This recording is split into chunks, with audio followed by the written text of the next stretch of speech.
Marine 5 ബാറ്റിൽ ground. Marine സീരീസിലെ 5ാമത്തെ ഫിലിമാണിത്.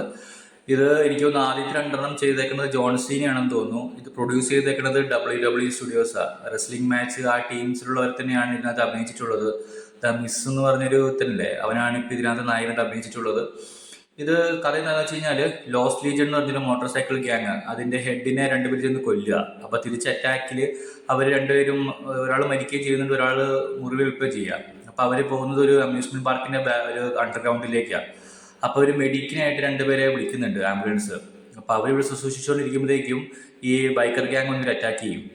അപ്പം ഇങ്ങനത്തെ ഏകദേശം മനസ്സിലാവും മെഡിക്കായിട്ട് വരുന്ന ആൾ എന്തായാലും ചില്ലറക്കാരനായിരിക്കില്ല എന്നുള്ളത്.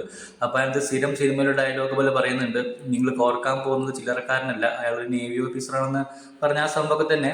പിന്നെ ഇവരും നേവി ഓഫീസറും അതിലൊരുത്തനും പിന്നെ ഈ ബൈക്കർ ഗ്യാങ്ങും തമ്മിലുള്ള ഫൈറ്റാണ് സിനിമയുടെ ഒരു കഥ വരുന്നത്.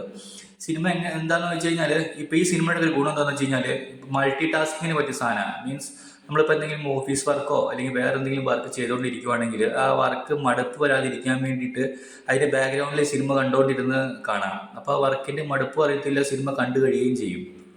അതാണ് ഇന്നത്തെ സിനിമയുടെ പ്രത്യേകത. അങ്ങനെയാണ് ഞാനിന്ന് കാണുകയും ചെയ്തിട്ട് ഓഫീസ് വർക്കിനിടയ്ക്ക് ഇരുന്ന് കണ്ടതാണ്.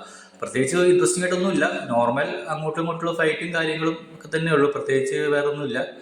അപ്പം ഇതേപോലെ മൾട്ടി ടാസ്കിങ് ചെയ്യാൻ താല്പര്യമുള്ളവർക്ക് ഇരുന്ന് കാണാം. Thank you.